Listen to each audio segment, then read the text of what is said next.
Всем привет, меня зовут Сергей Литовченко, я являюсь сценаристом и креативным продюсером Freedom Media. Это рубрика «Вопросы специалистам из киноиндустрии».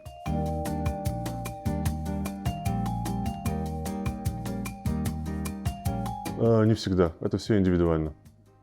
Кого-то вдохновляет жизнь вокруг него, кого-то вдохновляет внутренний голос, кого-то вдохновляют дедлайны и деньги и зарплата. Будет ли 5.32.2, будет ли Мунай 2, будет ли Сержант Братан 2? Не все, но будут, да. Все собирательное. Ты смотришь, читаешь, видишь, общаешься. Вот есть такой артист, он, допустим, придумал образ, который у нас получился. Он взял его с соседского мальчишки, который всех пугал. Вот, по сути. Но потом оброс какими-то деталями, характерными жестами и так далее. Не всегда люди с вашей жизни могут стать киноперсонажами. Ты можешь взять какую-то деталь. В детстве мы все под большим впечатлением запоминаем какие-то моменты, которые потом используем.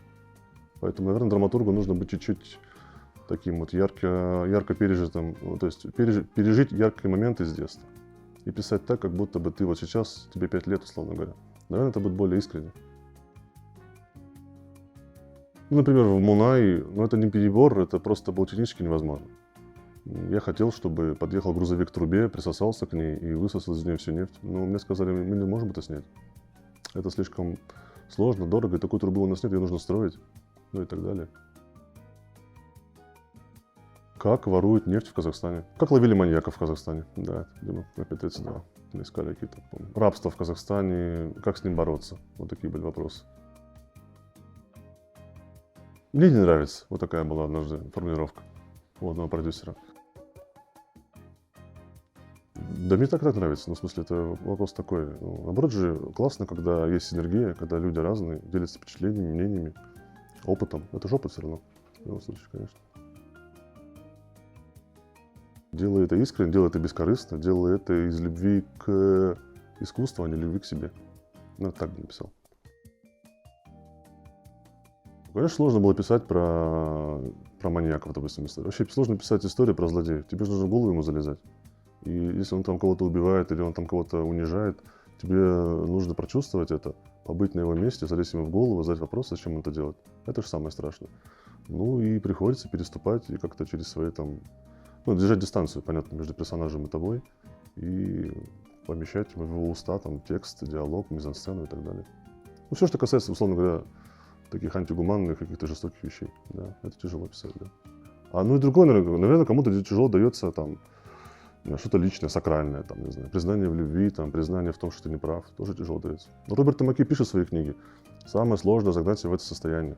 То есть, если вы пишете сцену расставания с любимым человеком, или сцену ругания с близким человеком, или сцену там еще прощания, то это всегда будет через свой личный опыт прогоняться. Это всегда будет тяжело. Поэтому, наверное, любая сцена. Не бывает легких сцен, мне кажется. Это абсолютно нормально, это же всем никогда не угодишь. Это, ну, я бы, конечно, мечтаю снять фильм, который понравится Уразу, или Кариму Кадырбаеву, не знаю, или Айбеку Удабаев, есть такой критик. Но тут всем не угодишь, к сожалению. Мы не можем... Опять, большинство людей же немножко кино изнутри не понимают, поэтому, наверное, так остро могут среагировать. А кто понимает кино изнутри, они так более терпимо к этому относятся. А большинство... Ну, конечно, это твой труд, понятно, твое время потрачено, там энергия. Но надо уметь держать удар, как говорится. Казбек, да, который написал «Дастур» и «Ауру». Очень хороший парень, очень порядочный, отзывчивый, очень опытный, любящий структуру. Это, конечно, Алишер Утев. Ну, кто вот любит докопаться до каждой детали, до каждой мотивации, до каждого твиста. Арыстан Каунев, да, согласен, хорошая подсказка. Но опять, я с ним работал. Ну, пускай эти трое будут, да. Казбек, Алишер, Арыстан.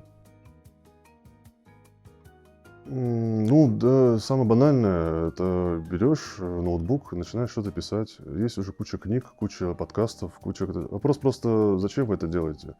Просто для себя, просто графоманство или просто стремление что-то писать? Просто ответьте для себя. Я, допустим, себе сказал, я люблю кинематограф, и я хотел бы что-то внести свое полезное той стране, в которой я родился, тем компаниям, в которых я работаю. Потому что ты часто будешь сомневаться и будешь говорить себе, я полный бездарь.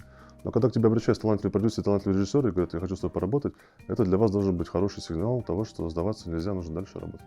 Вот и все. Опять, талантливого человека заметят. А чтобы тебя заметили, нужно писать. Писать, светиться, где-то что-то выдавать. На этом все. Подписывайтесь на канал, смотрите фильмы на Freedom Media. Подписка в приложении Freedom Super App 5 тенге на 30 дней.